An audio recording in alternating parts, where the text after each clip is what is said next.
Hello, welcome back to my channel. My name is Nick and I use YouTube, and I'm assuming you might too. And if you've ever used the platform of YouTube, you have probably come across the channel Jubilee before. Now, for everybody who knows what Jubilee is, that probably just sent a shiver down your spine. But just in case you've never heard of it before, Jubilee is basically a channel here on YouTube that does all kinds of content. They have a bunch of different series that they do. They have like Odd One Out, where they put one mole in an otherwise like homogenous group and see if the other people can try and vote them out. They have Spectrum, where they take people who have some kind of shared identity and like ask them specific questions and then see where they fall on the spectrum. They had like a blind dating series for a little bit, and that channel alone has created the formula for like so many other videos on YouTube. It's crazy. It's like Mr. Beast level influence. I wanted to see how exactly they define themselves, so I went on their website and found their description. I'll just read it here. It says, Jubilee Media is a digital media company that pushes boundaries, tackles taboos, and breaks the rules. We believe discomfort and conflict are pivotal forces in creating human connection. In short, we're not afraid to go there. Now, that's pretty much a whole bunch of nothing. All they're trying to do is stimulate conversation. And I really do think that they started out that way. They had good intentions in the beginning, but it's pretty much gone downhill pretty fast. Now, a lot of their content is just like engagement bait and slop. There's like some good videos here and there, but a lot of it is just kind of like repetitive clickbait. And surprisingly, the most damage that they've done, I'd say, is in the political sphere, which is so strange. So I personally got into Jubilee during like 2020 COVID times because I had nothing better to do than watch YouTube. And I really like their middle ground videos of like Republican versus Democrat. Middle Ground is a pretty interesting series that they have, and they're still doing it, where they'll take two groups of like opposing viewpoints and sit them down and ask them questions to see if they can come to some sort of common ground or middle ground on the topic. And it was really cool to see people exchanging ideas in like a mostly controlled environment, especially in all the heat of like the 2020 election cycle. It was really nice to like step outside of my little like echo chamber of content every once in a while. They have some content still that's more like social based than politically based. Like they recently did a video on veganism, and even more recently one on Disney adults. And like you could make those political, but you know that's obviously not like the main intention with those. But if you scroll through their recent videos, the vast majority of them are political. Even the ones that are supposed to be more like identity based, like about race, religion, gender, sex, sexuality, it usually boils down to politics. Like that's typically where those conversations go. Now, this has become sort of an issue lately with people being discovered on these Jubilee videos, and for all the wrong reasons. This has been happening a ton recently, especially with their Surrounded videos. Surrounded is basically a series that they have where they take one person of one viewpoint and then they surround them with 20 people of an opposing viewpoint, and then they're all supposed to like take turns debating the person in the middle. And like the videos can be interesting sometimes, but a lot of times all that ends up happening is they platform people with like very radical, extremist, and often harmful ideologies. Like for example, late last year, they had a video where Mehdi Hassan, who's a left-wing journalist and political commentator, was supposed to debate 20 right-wing people, basically. And one of the right-wing people who he debated against was named Connor, and he openly said that he wouldn't mind being called a Yahtzee and openly admitted to being a fascist. And then people clapped. So I don't like... Are you a fan of the Nazis? I frankly don't care being called a Nazi at all. I didn't say that because you're a little bit more than a far-right Republican. Hey, what can I say? I think you could say I'm a fascist. Yeah, I am. And obviously after that video was released, he got fired from his job because nobody's gonna want to work with somebody like that. And then now that guy has a platform, and like I've seen him, he's on like podcasts and stuff. I'm pretty sure he also raised like a ton of money for himself in a GoFundMe, which... whatever, bro. Now, a lot of people have been really dissatisfied with Jubilee's content for like a long time, but this dissent has started rising really rapidly, really recently. Like, especially in the past couple months, I've seen a ton of people talking about it and how harmful it is, and they've worded it really, really well, so I'm gonna let them take this for a second. Hey, so Jubilee needs to be shut down because they are simply a vehicle to legitimizing far-right and fascist content. One of the recent videos that I had a major problem with was the 20v1 with Dr. Mike. It was supposed to be anti-vaxxers versus a doctor, and it just ended up being a bunch of people who just hate doctors and just opening up about their problems with the healthcare world and not actually having a debate. And anytime Dr. Mike tried to go into depth and explain something with real science and facts, they would throw all the red flags and he would have to shut up. Jubilee just released a short clip on their TikTok page of Mehdi Hassan, the British American broadcaster, versus 20 far-right conservatives. One white guy claims to be Native American and has the right to this land. Another guy admits to being a fascist and the entire room applauds him. And the third guy tells Mehdi Hassan to get out of his country because he doesn't want him. This goes beyond the rage bait style content that's inflammatory and is supposed to invoke conversation and goes full on into sympathizing with objectively wrong people. Jubilee historically has been quite awful at mitigating harmful ideologies as well as misinformation, and the system with which they conduct debates is quite flawed. But when you start platforming people who are openly and proudly saying they are fascist and part of these harmful ideologies to your tens of millions of followers and viewers, you are sympathizing with them. You are empowering them. Unless we're in an educational setting where we have facts that are surrounding the topic to prove how objectively wrong and harmful these ideas are, you are empowering them, but you are using the excuse and the mask of this is a safe space for debate. Okay, so this is why I actually truly believe that Jubilee is evil. So it's one thing to outwardly support right-wing talking points and propaganda, and it's a whole other thing to disguise yourself as a common, neutral party who wants to foster conversation and actively support right-wing rhetoric. Jubilee's problem is that its goal is not to find common ground. Its goal is literally to produce as much money as possible. You're telling me that they put 18-year-olds up to debate Charlie Kirk with no prep. This guy who is, again, media trained and does this shit for a living. They had no idea they would be debating him. Not only are you platforming this guy, who thinks that trans women aren't women, by the way, you're actively making the objectively correct side look like shit. People are literally out here saying that they're actually agreeing with Charlie Kirk. Like, because of this video, they're like actually questioning their beliefs. Every single point he made was based off a logical fallacy, and it pained me to watch. Like, you simply cannot put someone up there who is spewing that harmful bullshit and not have like an effective counter. At the very least, you could have prepared the teenagers. Like, what's happening? And I understand that I was harsh in my last video. Like, I don't think that any of y'all who are on the video were stupid at all. Like, we all know that this man does this shit for a living every single day. Like, I get that. It's just so unfortunate how they're reflecting right-wing talking points that are legitimately like evil. I'm about to say something controversial yet brave. I am of the opinion that Jubilee is a menace to marginalized people. 5 years ago, Jubilee made an episode that was like Palestinians versus Israeli settlers, and it went exactly how you would think it went. This was one of my very first introductions to this conflict, which is not to Jubilee's credit, and I'm about to tell you why. They have a track record of taking marginalized groups and pitting them against people who are very anti those marginalized groups. I get the thing of like Democrat versus Republican, da-da-da. But when we start getting into things like queer versus conservative parents, we got a problem. When we get into fat versus skinny, we have a problem. So it should come as no surprise that something like this is a problem. Can Israelis and Palestinians see eye to eye? That is wrong. And not because I don't think that they have the capacity to have a civilized conversation, but there's something so maddening to me about asking an oppressed group to try and level with a community that has harmed them for entertainment. And I'll never forget how this shit ended. The last question was, will you be willing to share a meal with the other side? Like, what do you mean? Mind you, one of the people was an IOF soldier that Jubilee had Palestinian people going and sitting down and sharing a meal with. Like, that's wrong. That's not okay. All that to say this, right? Like, these videos are not educational.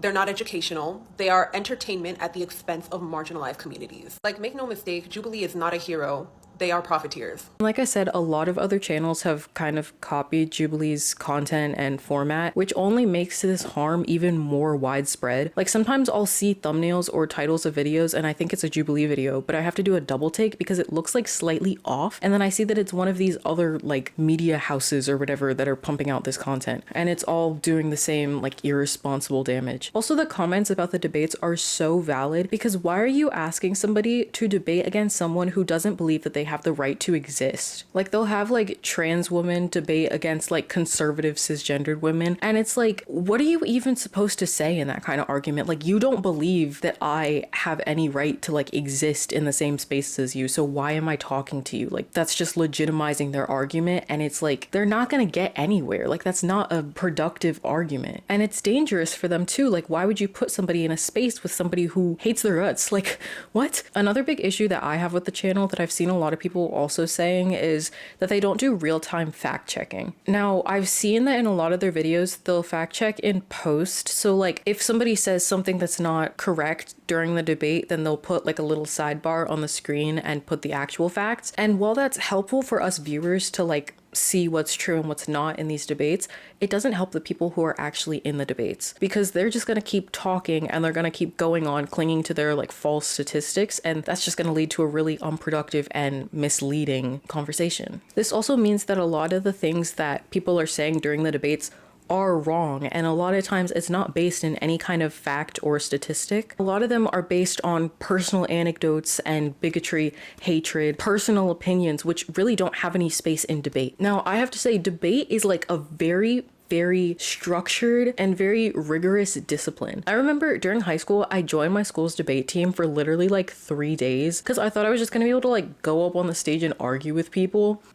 It wasn't really like that. I had to see like how much work and effort they put into preparing for these debates, and when I saw that, I was like, oh, I don't think I'm cut out for this because it's so much work and everything is so specific and evidence and fact driven that like if you said like a personal anecdote as a rebuttal to somebody, you would just get laughed off. Like, what are you doing? That you can't say that. Like, your personal opinions aren't going to prove anything. And I feel like a lot of people who go on these Jubilee debates don't understand that this is supposed to be like an actual structured debate. You're supposed to come with notes. You're supposed to come with statistics. It's always crazy to me when people just like sit down and they're like, okay, well, I think that this blah blah blah blah, and it's like, that's not what a debate is. Obviously, I could say anything. I could say, I think the sky is red. Like, I can't argue that because I have nothing to back it up with, and it can be easily disproven by facts. Your opinion, low-key, like, doesn't matter. You have to bring something of substance. You have to bring actual stats and facts to your argument to make it stronger. Like, for example, only 4% of the people who watch my videos are subscribed. So that means you should subscribe. See what I did there? I'm so smart. And then obviously, I know that big political commentators like Ben Shapiro, Charlie Kirk, they were already really popular before their Jubilee debates. Both of them did surrounded videos on Jubilee, and that introduced them to an entire group of new viewers. And Jubilee usually tries to stay like politically neutral and stuff in their videos, but by doing this, they're platforming people who have very radical, extreme, and like I said, often dangerous views that led a ton of like usually young viewers to see these people with large platforms who share their opinions, and it emboldened them to share them or to fester in their hatred because they're saying, oh look, other people think the same way as I do, and that is very harmful. Like, there's going to be people who watch the debates and they disagree with Kirk or Shapiro or anything like that, but there's going to be a lot of people who still do agree with them, who maybe hadn't known about them before. Now they're going to start following them. Now they're going to start keeping up with them. Now they're going to start perpetuating their views. It's going to create these communities of people who think the same way that they do. And usually creating communities of like-minded individuals is a good thing, but when that ideology that you're agreeing on is based in bigotry and hatred, that's not something we want to promote. And I'm not trying to say that these people or these ideologies didn't exist before or that they didn't exist in large quantities. It's just that social media makes them so much more readily accessible, and that's the issue. Now this brings us to the topic of TikTok debaters. So there's been so many of them in recent months and years, the biggest of which is Dean Withers. He's been doing live streams on TikTok debating people about their political opinions for a long time, but he really got popular after he did a surrounded debate on Jubilee. Other people close to him, either now or in the past, have also had this sort of rise to fame in recent years. People like Parker and Tashika. And then there was that whole circle of them that were supposed to do the Unduck America tour, which I'm pretty sure that just ended up being a whole mess. All I heard about that was bad things, so I just tried to stay away from it entirely. There's some deep dives on like what happened out there, but that's not what I'm gonna get into. Also, the specific debaters that I mentioned all have like questionable character, especially Tashika. She has like a lot of SA claims. I think more than claims.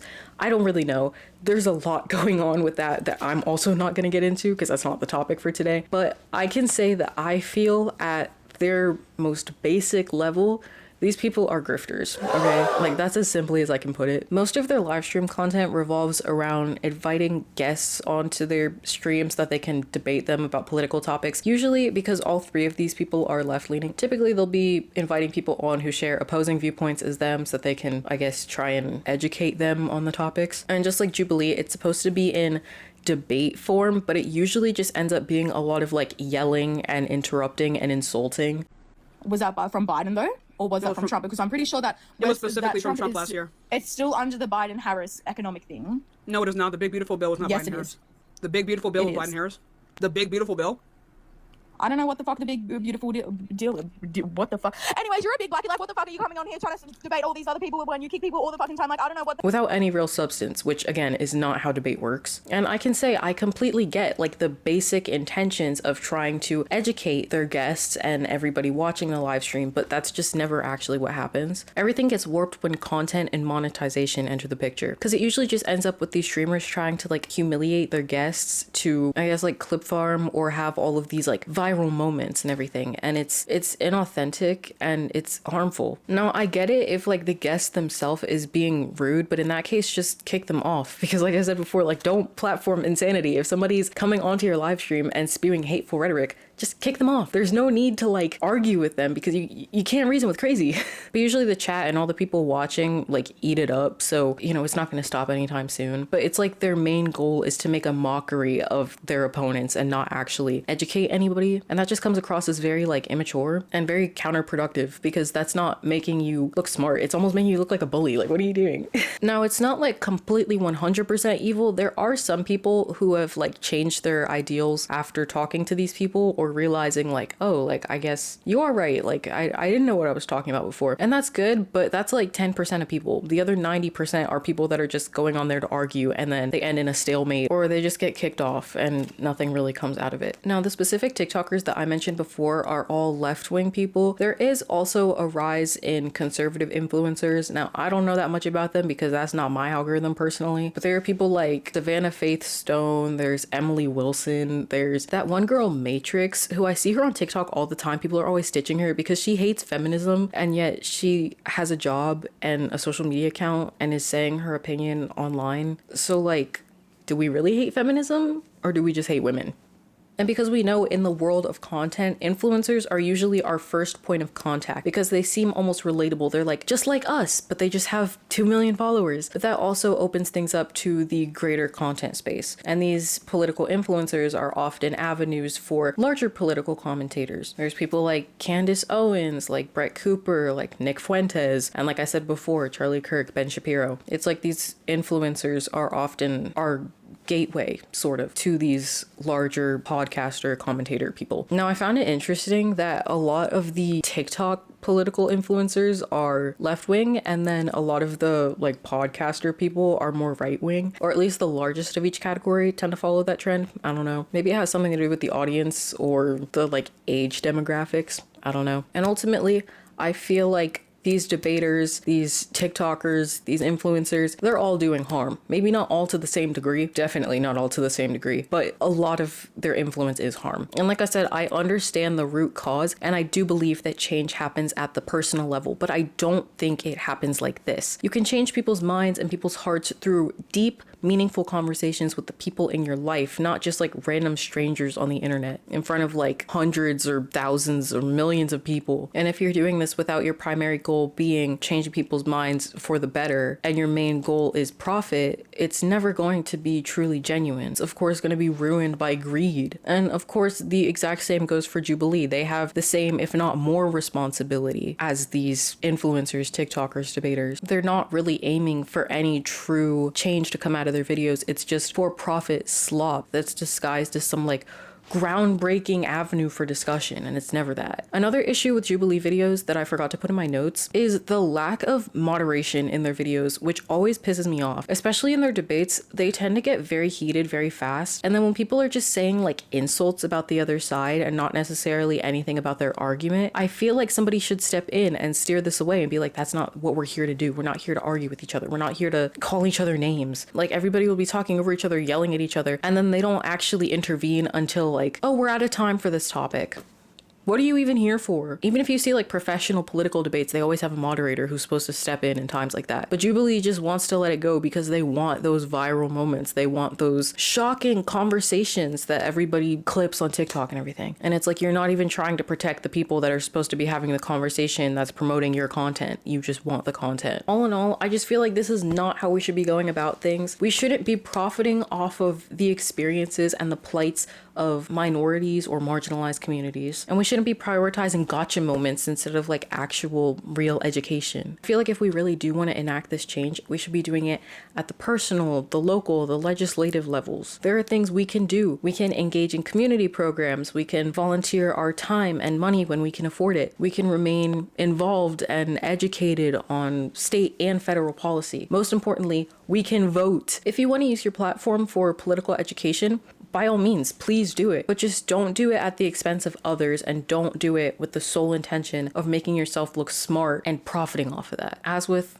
literally any politics, let the people be your priority. Our country is literally so screwed as it is, and it might seem like these things don't amount to anything, but they really do add up. The literal worst thing that we can do is just stay complacent, because that's what the systems in power want. They want us to just give up so they can walk all over us. I just really want us to stay mindful of what we stand for and how that might come across. And always remember, I say this all the time, intent does not equal impact. Your impact is always going to be greater than just you. Now, I know that a lot of the TikTok debaters like Dean Withers aren't completely evil. That's not the point of my video. I know that they can do some good with their platform. I really do enjoy watching Dean debate sometimes, because he is very well versed on policy. He's very well spoken, and you can tell that he knows what he's talking about. So I'm not just here to like dig on him as a person or anything like that. Whatever. I just feel like there's more that we can do than going on TikTok live and making fun of people. You know, critique doesn't always mean tearing somebody down, which I feel like a lot of people don't recognize today. And especially if the objective that they claim is to serve the people, then I feel like the people should be able to critique them. I don't really know what else there is to say. But block Jubilee, follow me, and I don't have an outro, so bye.